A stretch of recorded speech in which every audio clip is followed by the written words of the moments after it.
Driving change in maritime. Welcome to another episode of Teqplay's Vodcast series. Today I will be talking to Linde van Wulfften Palthe, Global Director, Digital Port Clearance at CFARER, the AD&V company. We will be exploring paperless port calls and driving smarter operations. Looking forward to the discussion. Linde, welcome to the Vodcast. Great and a pleasure to have you in today. Thank you. I'm really looking forward to the conversation. I think we've been on the journey also for quite a while together on certain areas, so I'm really looking forward to discuss a lot of those topics on lessons learned over there. But before diving into the conversation, before diving into the content, maybe it's good if you gave a short introduction about who you are and what brought you to the maritime industry. Yes, sure. Well, first of all, thank you for having me today. It's a pleasure to be here. My name is Linde, and I have joined maritime, ever since I started studying, basically, because I studied in Delft and I did transport, infrastructure and logistics. Apart from maritime, my other love was innovation, and I'm happy that I got to combine these two ever since I started, like 9 years ago. 9 years ago, I started as a management trainee within Vopak, specifically Vopak agencies, and we started working on, let's say, the future of agencies. So we looked into what is the world of maritime and around the port call doing now, the current flow, and how do we envision that in the future. And now we are 9 years further down the line. So what we have thought of then is not really happening now just yet, but part of it has evolved over time. And I've been super lucky that I got to witness the whole process of where we are now. Yeah. It was quite the journey already so far. Yeah, I think there must be really some interesting lessons to be learned from there. Yeah. But maybe as a starting point, one of the questions I always like to ask my guests is like, if there is something about maritime that people should know but very often forget or do not know, what is it that you would mention to people?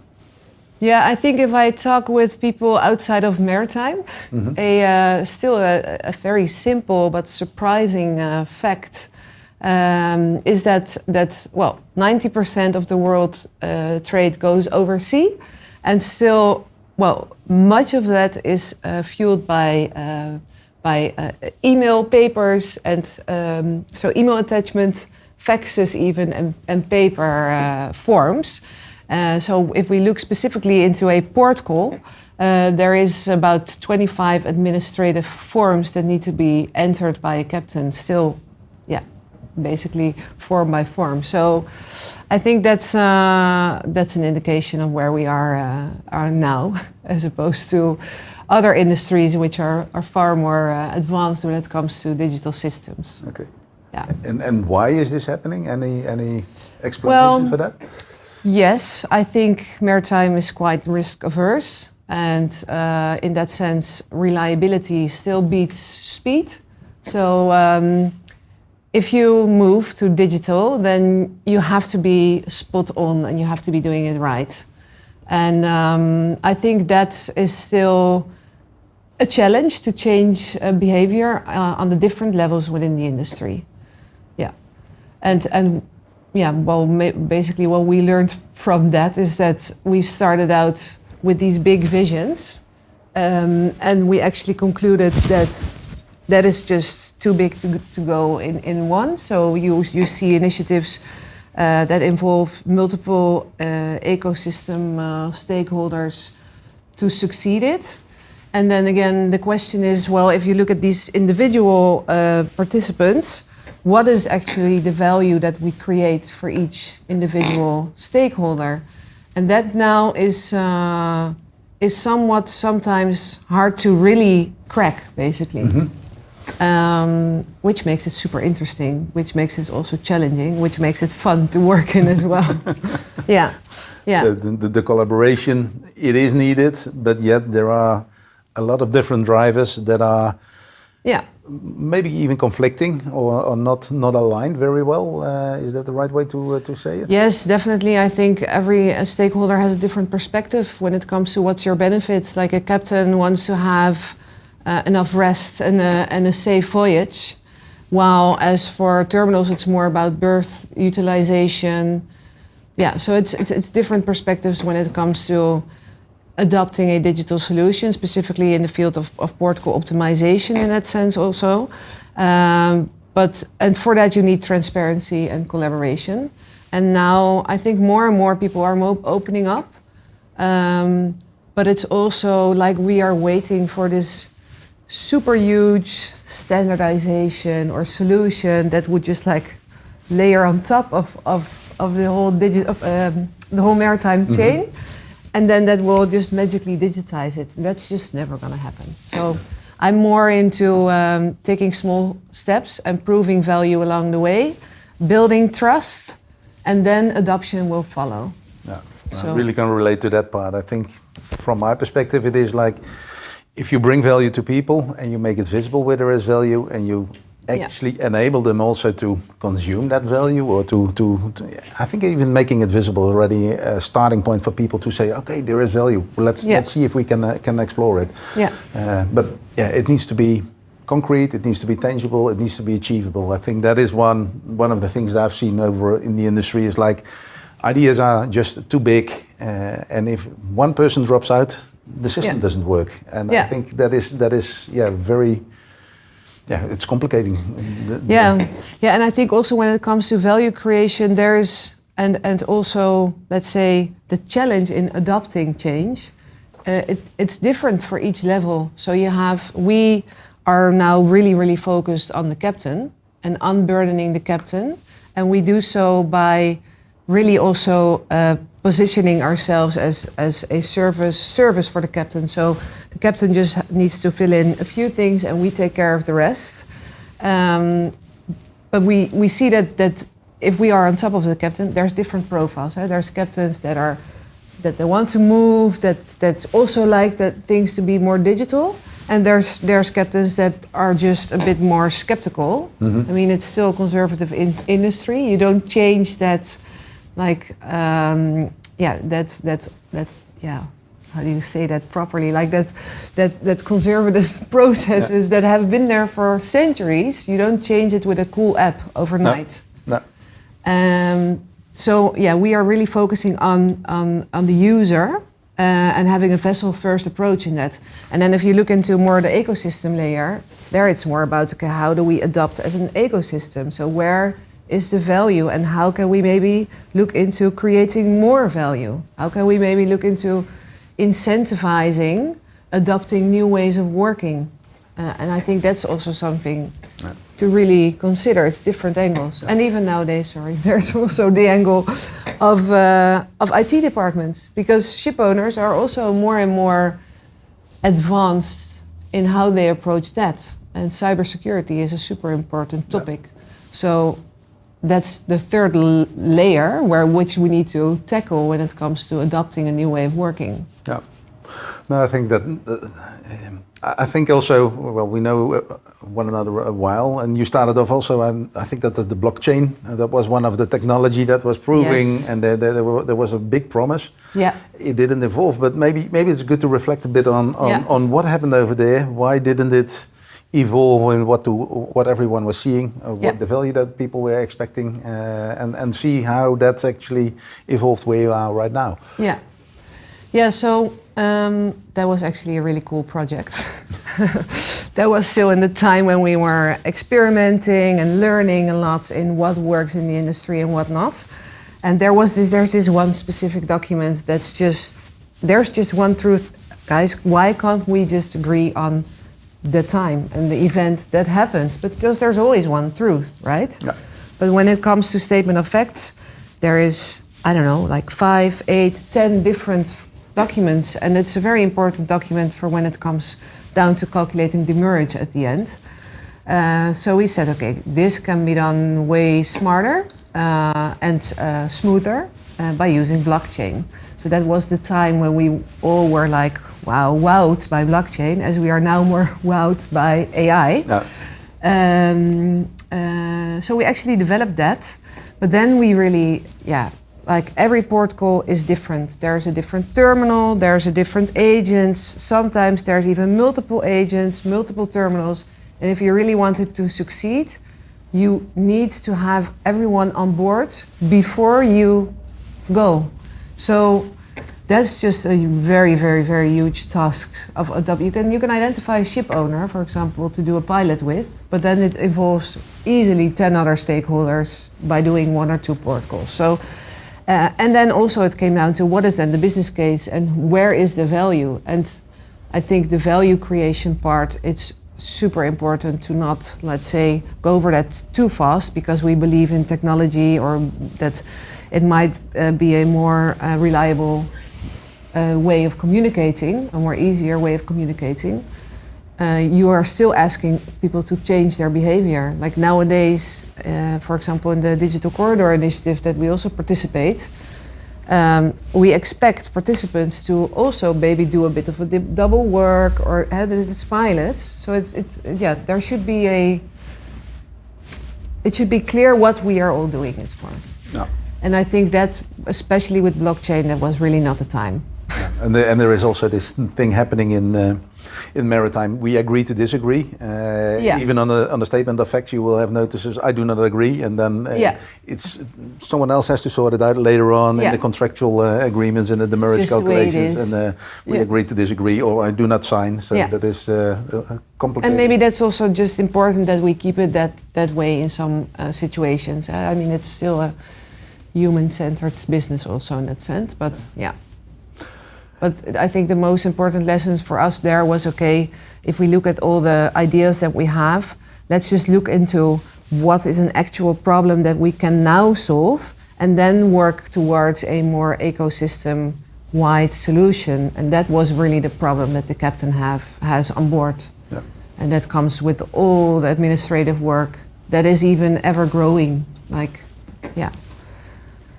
So the captains, we did research on board, and they were also giving us feedback that they feel more like a secretary now instead of a captain. So then we thought, okay, this is the person that we actually want to change. So why not focus on making his life easier, and then we look into all other great ideas that we have. I think I really can relate to that part as well. And it is bringing value to one person, solving one person's problem. And maybe there is something about collaboration between two. If you can get that clarity on how are things working together, where is there a gain for both parties, or where can we exchange the value maybe even in certain cases, then I think that is where people will start to use information or to start collaborating. But everyone having to align on everything, that's just a step too far.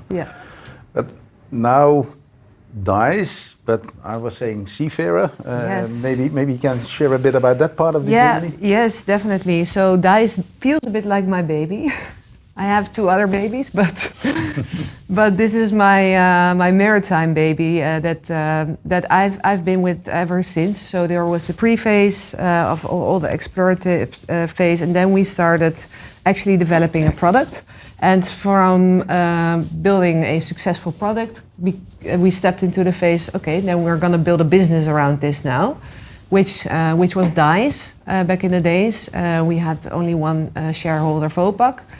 After that, we had 2 shareholders, Vopak and Wilhelmsen, and now recently we moved from that into a successful sale of DICE to CFARER. So we grew from 9 people to 90 people, and we joined CFARER a month or 2 ago, actually, which is super exciting. I'm extremely proud that we got to this phase now, because now we get to team up with basically all the port clearance experts in the field. My role now has also changed from leading DICE into leading the digital port clearance department within CFARER. which means that I'm no longer in charge of always on board, but also of navigator port. So exciting times. Exciting times. And are there any new things going to happen with this merger? Yes, I can share something about that. So always on board, that's our proud. And now we have a very strong product next to us. So for us, it's important to look into how do we position it next to each other and rebrand as one family. So always on board will be rebranded into Portmate. So and why Portmate? Yeah. Why Portmate? Well, that's actually super clear because we are the captain's mate when it comes to port clearance, basically. So I think that the captain just needs to give like his latest dynamic voyage details, and we will take care of the rest. And in that sense, with Portmates, we really position ourselves also that we do it like your trusted agent. So the captain does not need to worry about, is it reliable, is it compliant, is it secure? We will take care of that, and we will deliver the service that they expect from their agent when it comes to port clearance. So more like an onboard assistant for the captain. Yeah. And that's different as to navigator port, which also delivers a very good port clearance solutions, but it has more features to it as well. So that I more see like a port information hub, a more extensive solution, while a Portmate is just simple, service-oriented, like few clicks, and then it does the job. It does the job, yeah. Yeah. Nice, exciting. Yeah, it's really exciting. It's an exciting. Cool to see how the market will respond to that, and if the captains really see it as their Portmate, right? Yeah. Yeah. Well, I really believe that these developments strengthen the way that the industry looks into digital port clearance and also digitization in general. I think more and more, also the initiative from the IMO that they want electronic reporting, the MPA and the Port of Rotterdam working with the stakeholders on digitizing the reporting, even getting APIs to do the job. Yeah, it's all clear. We want to go there. The only thing that how we approach it is that we already do it because we bring standardization. Because the captain just has one dashboard, it's just a few clicks, and we do all the things in the back. So, yeah. I think that is one of the realizations I had. I've been in ports and I've seen a lot of documents. I know there were different ways of operating, but as a captain, you're sailing into a port, and every port has different forms. And everything needs to be entered differently. So I do get why a captain would like it's to have really bad. Yeah. What was the thing that stood out most for you? Yeah, if you look, so there's like up to 10 to 25 different forms, and it all has a similar type of data elements. So we say about 80% is the overlap in data. So that's easily to be reused and all, that's easy to be replaced. But then again, if you look, for example, into Spain, there every agent also introduces a new type of form, but it looks like it has a different logo or a different color, but it's yet another form that you need to be aware of, or so it gets more and more fragmented in that sense. And then I'm not even talking about terminals, also requesting more and more information. So I mean, onshore digitization, it's great, and optimization, but often that also leads to pushing more administrative tasks to the vessel, and the captain is really not waiting for that. Like, they want to focus on safely navigating into port and making sure that they're on, like, a vessel is just a company floating on out at sea. Yeah. And it's super critical that is done according to certain rules and standards, and I mean, it's maritime, it's out at sea. It can also be that they're sailing into heavy waters, and then there's different things that are on their mind. Yeah. Not paperwork. No, and I think Why? I think that it is like the portal. You as a user are forced to enter all the data in every portal over and over again. I think that doesn't make sense. The agent was doing, I guess, part of that job, but still, the captain will need to do a lot of it. So I think that is really bringing, it sounds like a portmate. So that's very good. But if you look into the future, and now you have this global director of port clearance, what is the future going to bring? What are the challenges that are still on the table now you've solved this first issue with Portmate? Yeah, so I think that's still. Yeah, I actually. So I had very interesting sessions with a group of industry experts in the past days. And there's different angles to that. So some tend to push on standardization. And I mean, of course we need to do that and we need to comply with that, but that's not what it's gonna solve immediately. We also need to act now. And then, in my opinion, what is much more important that we need to crack is this overall value creation, opening up the eyes of everyone that this is what we're going to do, that we have, let's say, a more vision, industry-wide vision that we work towards. And then I think, well, I'm not sure within 10 years there will be autonomous vessels, because I think that's, maybe too far. I think we will very much be supported in our operations by AI. I strongly believe that that is something that can, let's say, bring insights to the table, to the surface, and obviously by just like easily analyzing patterns, you can make better decisions, but it's never going to replace a captain on that notice, I think. Mm-hmm. We'll see what happens. So yeah, I do strongly believe that within 10 years we are going to take, let's say, a next level of digitization. For us specifically, I hope that we are the standard pre-arrival solution, and like we adapt as well. Like we are not gonna set the future.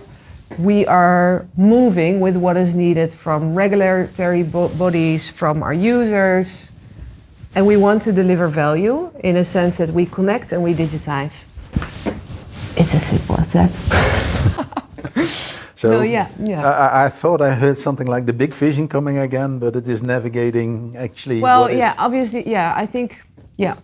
I mean, we were born from this vision that we said, okay, we're going to move from agent into agent. So moving more into the operational data as well. I do think that there is a lot of value, especially when it comes to the big value creators like just-in-time arrival. And protocol optimization. So we would very much like to contribute there.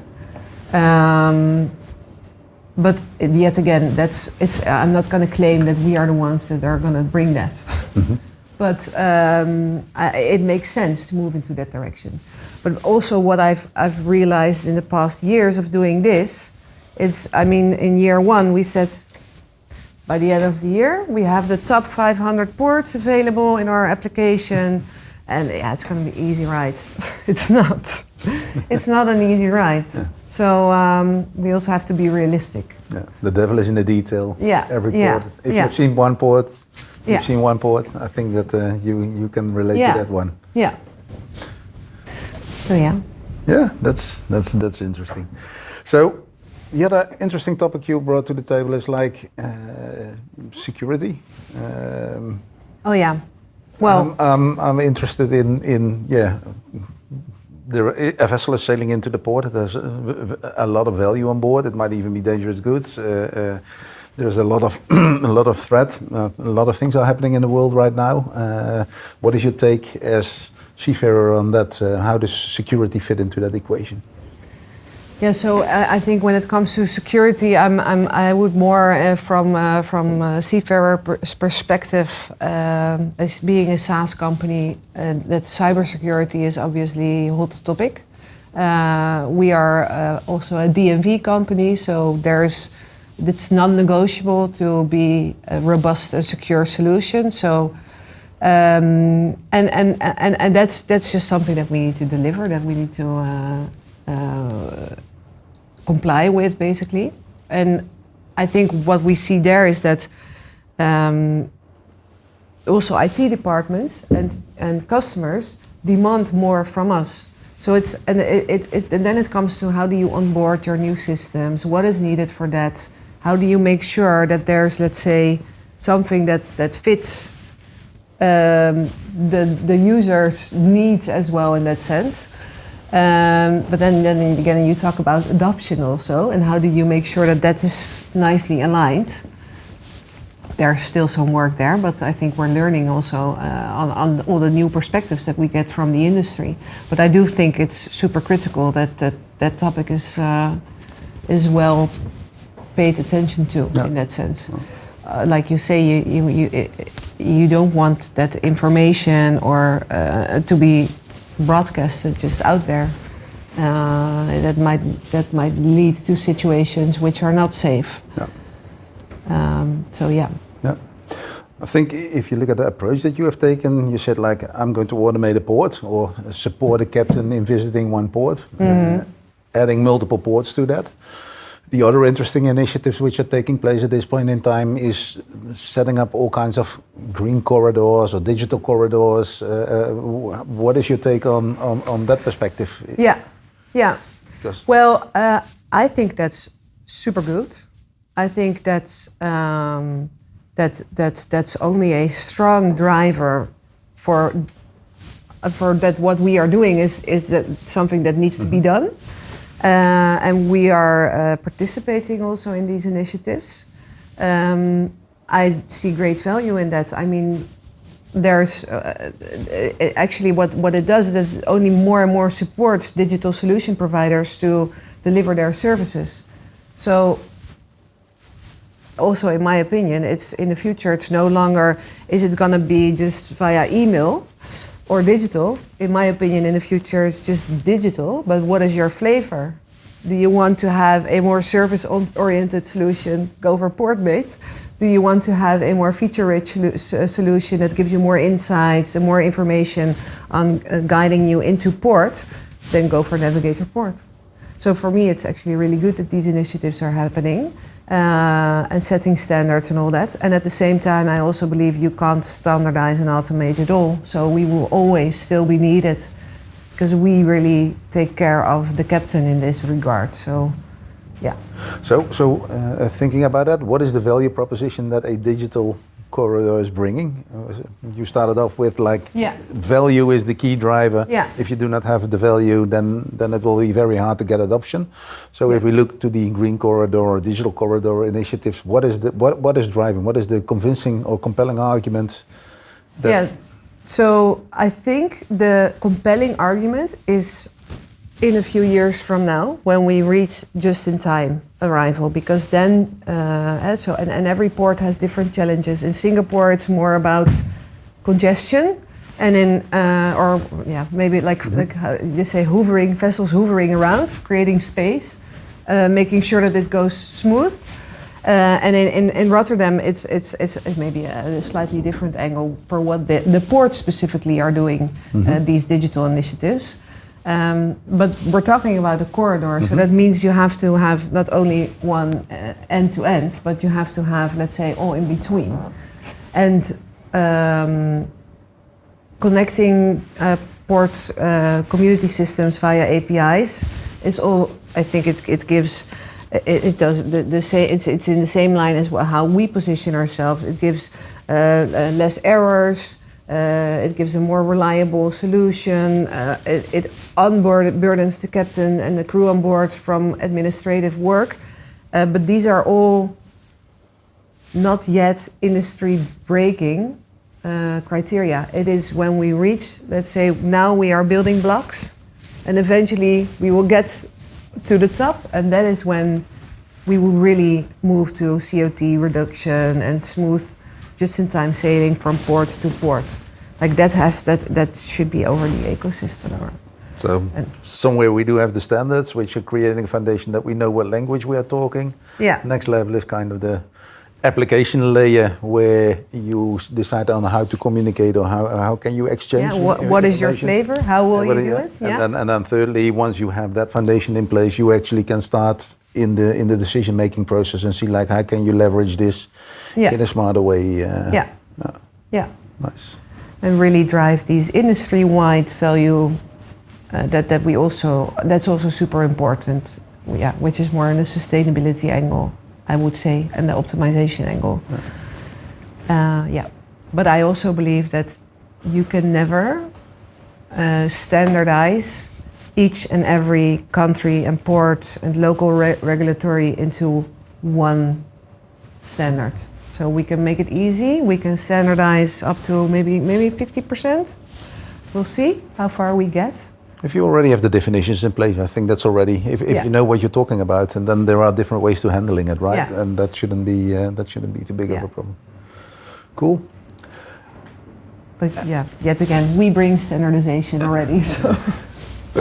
Standardization, that is always the interesting discussion. Yeah. What is the standard? Is it do you need to start by doing, or do you need to set a standard and then start acting? Yeah. I really believe very strongly in start doing, be aware of what are standards that are being applied, try to use them as much as possible, and again adapt also in that area to do that. I very much agree. Yeah.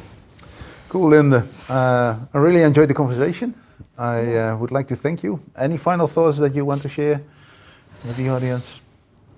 No, I really liked the conversation as well. Thank you so much. I would say keep an eye on what we're doing, because I think we're doing the right things together. Yeah. So thank you very much, and looking forward to continue collaborating. Me too, Leon. Thank you. Bye. Bye.